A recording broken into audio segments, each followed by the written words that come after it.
Olá, bem-vindo ao canal Livro Aberto. Daremos prosseguimento aos comentários das lições bíblicas da editora Betel, hoje falando sobre a lição de número 10, ordenança para buscar a paz e fazer o bem.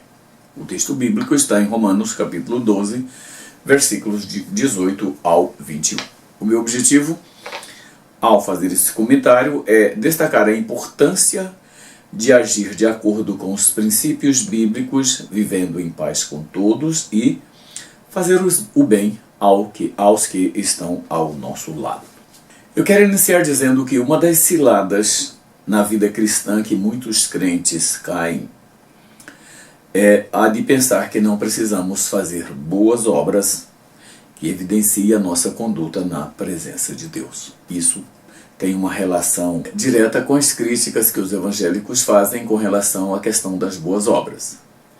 Para muitos cristãos, fazer boas obras é voltar àquelas práticas religiosas anteriores à sua vivência na fé cristã agora, e que eles faziam isso para buscar a salvação. E agora, sabendo que não tem mais essa necessidade, acham que fazer boas obras é completamente desnecessário. E esse é um grande equívoco que nós cometemos.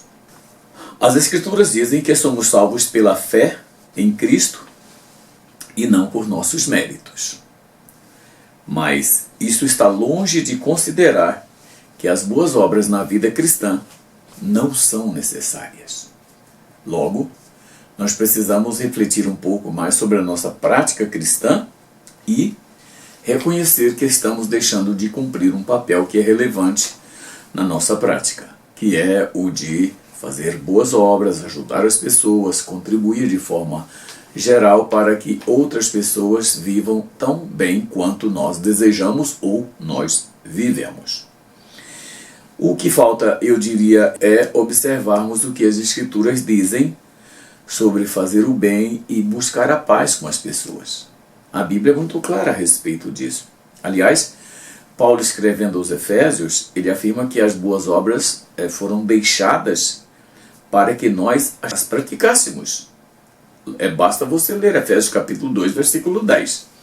Portanto, cada um de nós que servimos a Deus devemos ter o cuidado de colocar em prática aquilo que a Bíblia exige em nossa conduta no dia a dia.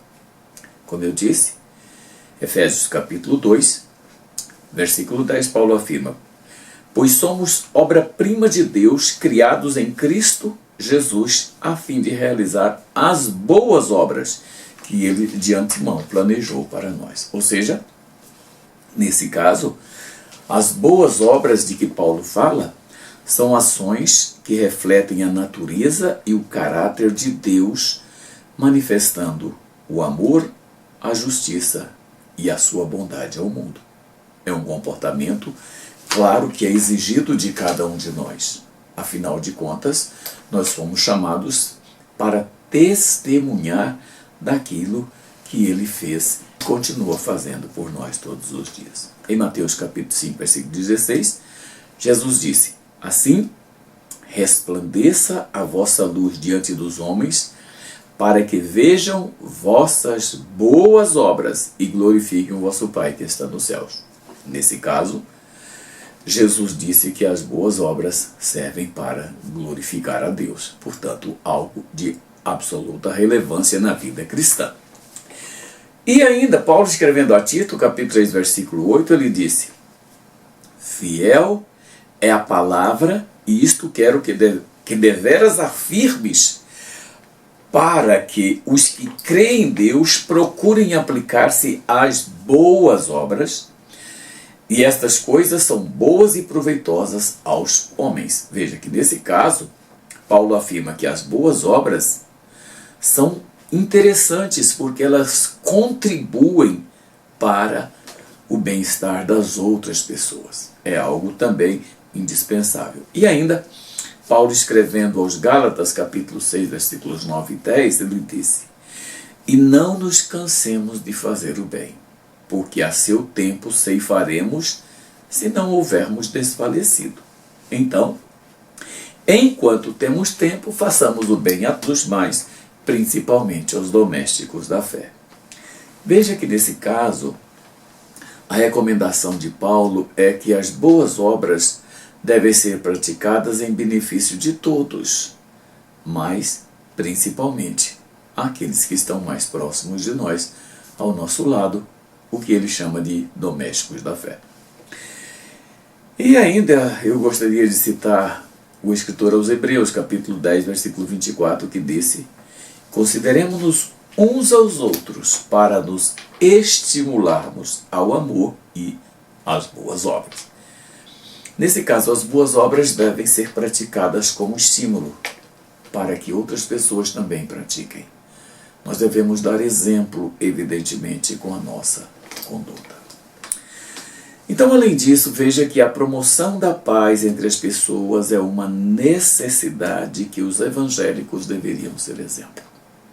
Pois fomos chamados para pregar o evangelho, que é, aliás, a forma mais eficiente de se chegar a um bom relacionamento, a uma convivência pacífica entre as pessoas. E eu gostaria de dividir esse assunto em alguns tópicos, a fim de facilitar a compreensão e, ao final, como eu sempre tenho feito, acrescentar algumas aplicações. E o primeiro tópico da nossa lição de hoje é a importância da convivência pacífica com todos. Em primeiro lugar, eu quero dizer que paz não é ausência de conflitos e nem ausência de opiniões divergentes entre as pessoas.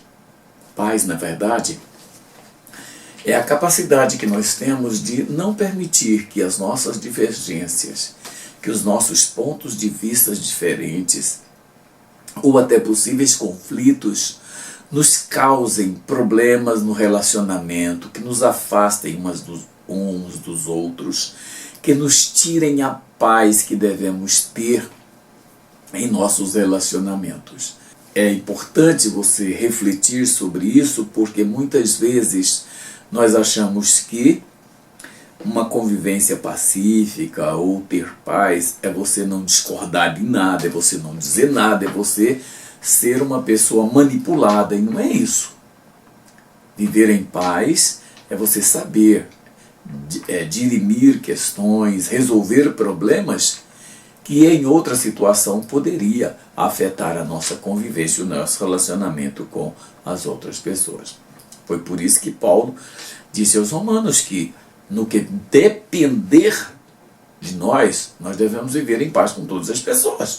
É isso que nós precisamos compreender. Que a paz, ela depende das nossas atitudes, do nosso comportamento. Eu diria que a recomendação de Paulo é que devemos fazer todo o esforço para manter a paz com aqueles com quem nós nos relacionamos. Irmãos, e como isso é importante hoje em dia. Nós vivemos num mundo de competição, nós vivemos num mundo onde cada um quer passar por cima do outro, onde cada um quer levar vantagem. Isso acaba criando, em muitos casos, um estado de animosidade, atrito e que divergências acabam surgindo a todo instante.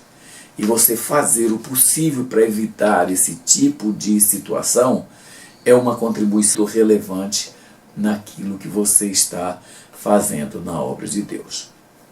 Em segundo lugar, nós devemos ter em mente que qualquer tipo de desentendimento é uma porta aberta para o inimigo agir nas nossas vidas.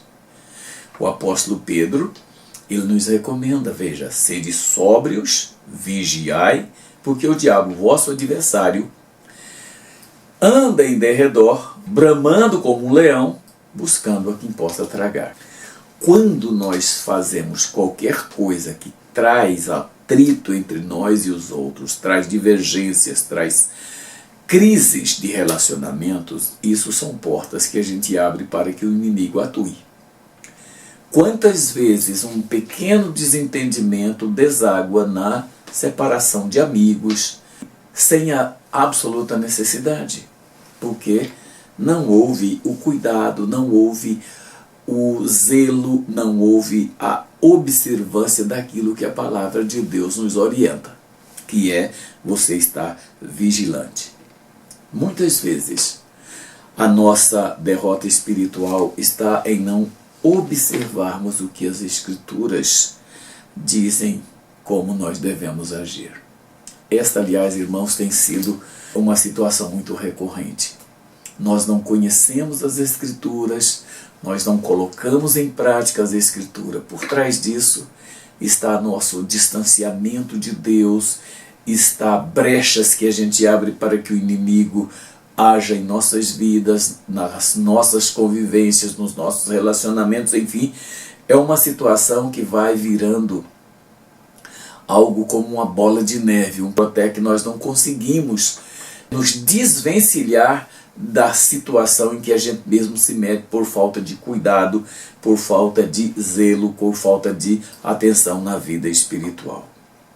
Nós, eu quero lembrar, temos condições de manter-nos em paz com todos. Isso só depende de nós. Nós podemos fazer a diferença, nós podemos agir, porque nós temos uma promessa extraordinária que o Senhor nos deixou, tá? Que está escrito em João capítulo 14, versículo 27. Deixo-vos a paz, a minha paz vos dou. Não vos-la dou como o mundo dá.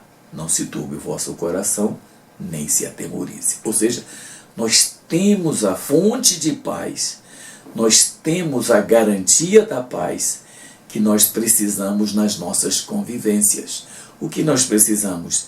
Viver de acordo com a palavra de Deus. Para isso, como eu estava dizendo, tem um pré-requisito, que é você conhecer a palavra. Nós precisamos deixar de merecer a pecha de analfabetos bíblicos. Nós temos que fazer de tudo para não sermos taxados de analfabetos bíblicos. Pelo contrário, nós temos condições hoje. Nós somos as pessoas em todas as gerações cristãs, desde a igreja primitiva, que mais facilidade tem para ter acesso à palavra de Deus. Hoje nós temos os nossos smartphones, onde podemos baixar aplicativos de Bíblia daquelas que quisermos, em línguas estrangeiras, em traduções diferentes, em versões diferentes, em tudo você pode fazer baixando no seu smartphone. Você pode baixar no seu computador. Você pode adquirir a preços não muito caros Bíblias que você pode ter para você ler, pegando o material, pegando o papel para ler, que é muito interessante. Eu, particularmente, eu não troco a leitura da Bíblia impressa por nenhum tipo. Eu não gosto de Kindle, eu não gosto de smartphone, eu não gosto de ler no computador. Leio pequenos trechos nesses aparelhos, mas uma leitura maior, de várias páginas, eu prefiro o livro impresso, porque é muito mais confortável, diria, para você ler. A menos, é claro, que você já tem o hábito, já adquiriu o hábito de estar fazendo leituras ou no Kindle, ou mesmo no seu smartphone, ou no seu aparelho de computador. Mas é interessante que nós leiamos a Bíblia. Nós precisamos ler, estudar a palavra de Deus. Nós precisamos conhecê-la, porque conhecendo você vai evitar muitos problemas. Aliás, Calvino disse, como eu já citei aqui em outros estudos, que aqueles que não estudam a palavra de Deus podem confundir heresia com a palavra de Deus. Tá? Então é perigoso você não estudar a Bíblia, porque você pode ser levado, como Paulo disse aos Colossenses, por todo o vento de doutrina, e isso não é bom para você. O segundo tópico da nossa lição de hoje, eu quero falar sobre a paz na vida cristã. Não pode ser uma retórica. Isso implica que minhas atitudes em relação às pessoas com quem devo desenvolver a paz não pode ser apenas da boca para fora. Muitas pessoas, numa discussão sobre algo de que divergem, aceitam mudar de opinião, mas apenas para que a coisa fique um pouco tranquila naquele momento, mas depois voltam a debater novamente a questão, a divergir, e isso não dá. Quando você tomar uma atitude de aceitar aquilo que o outro está propondo, seja de verdade, seja do fundo do seu coração. Se você tem alguma divergência com uma pessoa, procure chegar a um acordo. E a única forma de resolver problemas pessoais. Nós não temos outra forma. Se não houver acordo, se não houver entendimento, vai haver divergências, vai haver intrigas, vai haver confusão, vai haver, enfim, separação entre as pessoas. E nós não devemos fazer isso. Por outro lado, também que é muito importante, nós devemos entender que por trás de nossas divergências com as pessoas, tem uma ação do diabo. Às vezes a gente não percebe isso. O mundo espiritual ele é muito mais sensível, ele é muito mais abrangente do que nós imaginamos. E o diabo às vezes ele age de forma quase subliminar, muito sutil, a fim de colocar entre nós e as outras pessoas motivo para nos afastarmos de Deus. Esse é o grande problema. E o pior é que nem sempre percebe isso. Então eu queria que você refletisse a respeito. Olha, veja que Paulo, escrevendo aos Efésios, no capítulo 4, versículo 27, ele diz o seguinte, olha, não deis lugar ao diabo. Nenhum de nós vai falar para o diabo, olha, vem cá, vamos sentar aqui, vamos tomar um café, vamos conversar, vamos ver o que pode haver de comunhão entre nós. Ele nunca vai fazer isso. Nós não vamos sentar com alguém que sabidamente ele tem más intenções conosco ou com a igreja e dar a oportunidade para aquela pessoa. Mas fazemos isso quando não procuramos compreender aquilo que o inimigo está fazendo de modo muito sorrateiro, muito sutil, até subliminar, como eu disse. A paz não se promove com discursos, mas com atitudes, com ações que iniciam em nós e deve se estender até aquelas outras pessoas com quem nós convivemos. O terceiro tópico da nossa lição fala sobre a importância da prática do bem aos que dele necessitam. Veja que muitos cristãos não levam isso em conta. Muitos cristãos acham que fazer boas obras, cuidar das outras pessoas, tratar aqueles que precisam, enfim, fazer aquilo que nós precisamos fazer como cristãos, não é algo muito interessante. Mas veja o que Tiago disse: quem sabe fazer o bem e não faz, comete pecado. Às vezes você pode pensar, mas como isso pode acontecer? Porque a nós foi atribuída a responsabilidade de fazer, ajudar as pessoas, contribuir para o bem-estar das outras pessoas. E deixando de fazer o bem é um equívoco que nós cometemos e que devemos tomar cuidado de não fazer. Lógico que isso não quer dizer que fazer o bem pode nos tornar mais íntimos de Deus, simplesmente por fazer algo bom. Precisamos manter vigilância nas outras áreas da vida para que alguma coisa de bem que nós fizermos ficar anulada por outra. Tiago diz que se tropeçarmos em um só mandamento, nós nos tornamos culpados de todos. Esse é um problema sério para a gente, porque em certas áreas nós desempenhamos um bom papel. Fazemos tudo certo, contribuímos, ajudamos, somos pessoas que estudamos a Bíblia, que oramos, mas depois a gente acaba tropeçando em algo que vai nos prejudicar e anular tudo aquilo que a gente fez de certo. E isso é algo perigoso. O pecado, veja, ele não ocorre somente quando a gente faz algo errado. Ele ocorre também quando você deixa de fazer algo bom. Não é só evitar fazer o que é errado. Nós precisamos fazer o que é bom, o que é certo, o que é correto. Nós precisamos estar mais preocupados em fazer aquilo para o que fomos chamados a fazer, que é agir com boa vontade, com disposição para contribuir para o bem-estar dos outros. O tópico 4 da nossa lição, eu quero falar sobre as consequências da vida fora dos princípios bíblicos.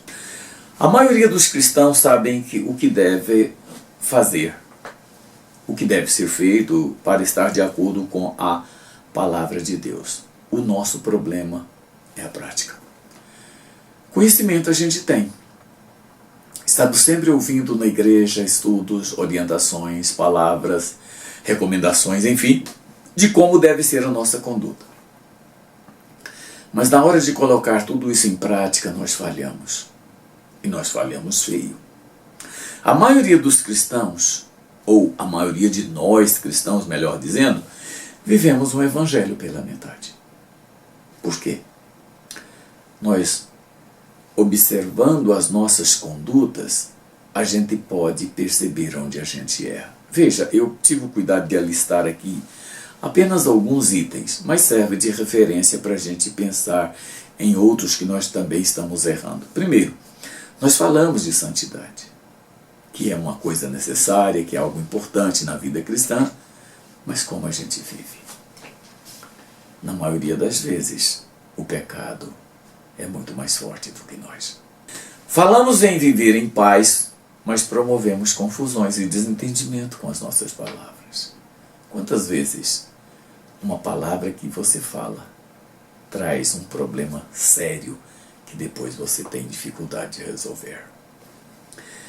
Falamos que precisamos nos submeter à palavra de Deus, mas a maioria dos cristãos sequer leem a Bíblia. Como eu disse, somos taxados de analfabetos bíblicos e, convenhamos, merecidamente, porque a gente vê claramente que as pessoas na igreja, ou a maioria das pessoas, infelizmente, não são capazes de sequer encontrar um livro na Bíblia na hora que você está pedindo para que a igreja leia alguma coisa com você. E o que me causa espanto desse tipo de situação é que muitas dessas pessoas que sequer conseguem encontrar um livro na Bíblia na hora da leitura é que são pessoas que já estão na igreja há muito tempo. Sem considerar que coisas ainda mais graves nessa área podem acontecer. Nós falamos de fazer o bem como uma necessidade cristã. Mas somos omissos, egoístas e procuramos satisfazer muito mais as nossas necessidades do que ajudarmos os outros. E nós falamos de oração, mas nós preferimos gastar tempo nas redes sociais, na TV, na internet, e a gente não ora. Eu li hoje uma reportagem, aliás, não li a reportagem toda, eu li apenas uma parte dela. E o que me chamou a atenção foi a frase que introduzia aquele assunto. Os brasileiros são os que mais enviam mensagens de áudio no WhatsApp. Entendeu isso? Nós somos a nação, o país que mais envia mensagens de áudio pelo WhatsApp. Mais do que qualquer outro país no mundo. Isso assusta. Porque não há necessidade disso, mas a gente faz. Por conta desse comportamento, somos cristãos fragilizados, confusos e que não conhecemos os princípios bíblicos sob os quais nós devemos viver.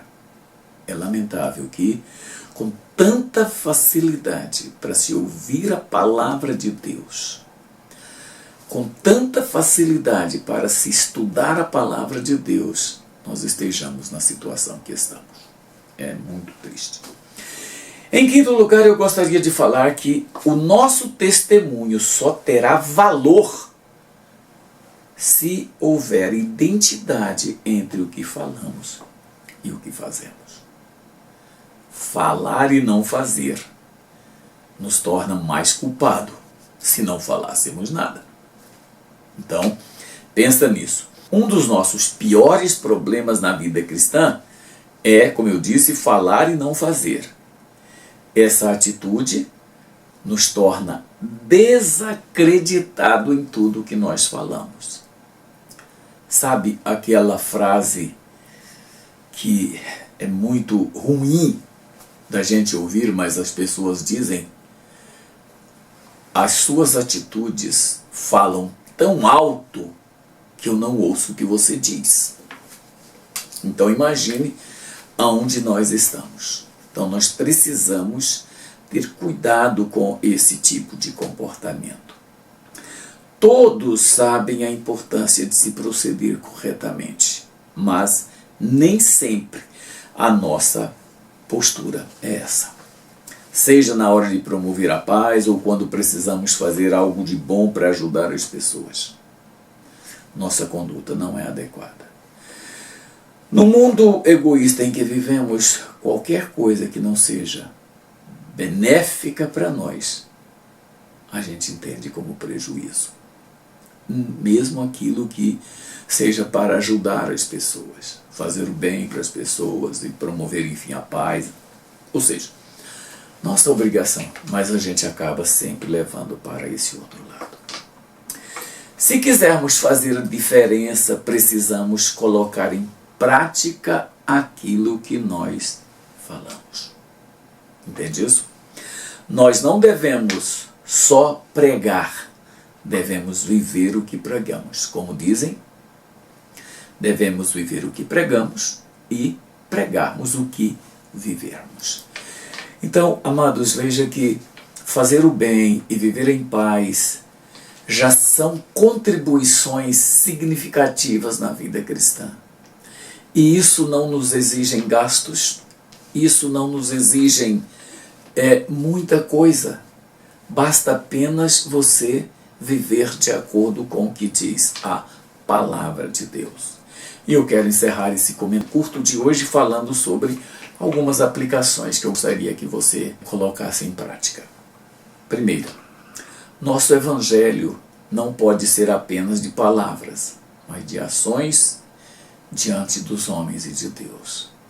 Deus espera de nós uma conduta que seja de acordo com aquilo que Ele nos orienta. As pessoas com quem convivemos também esperam de nós exemplos de conduta, exemplos de comportamento. Sabe, é interessante a gente observar onde existem pessoas trabalhando e que existem cristãos e não cristãos.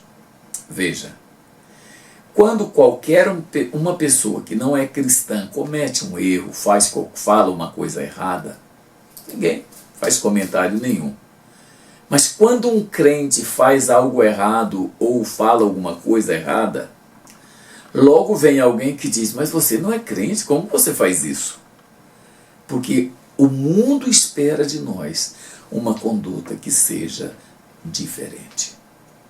Segunda, uma das maiores responsabilidades dada por Cristo à igreja foi a de proclamar a sua palavra, principalmente com a vida.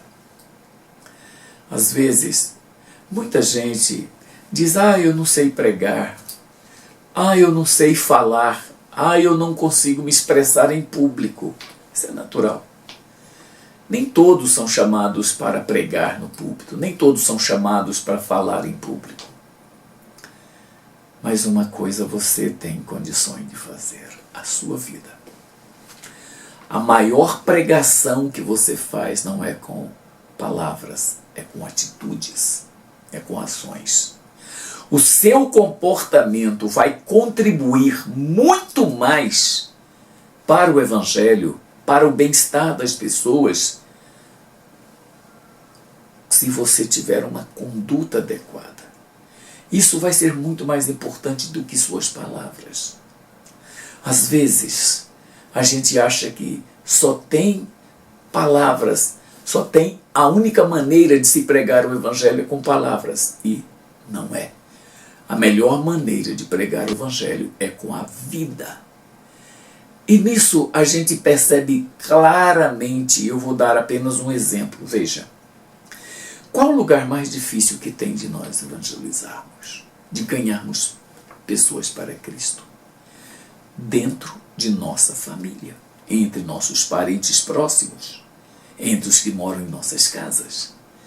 Por que é difícil a gente ganhar pessoas tão próximas da gente?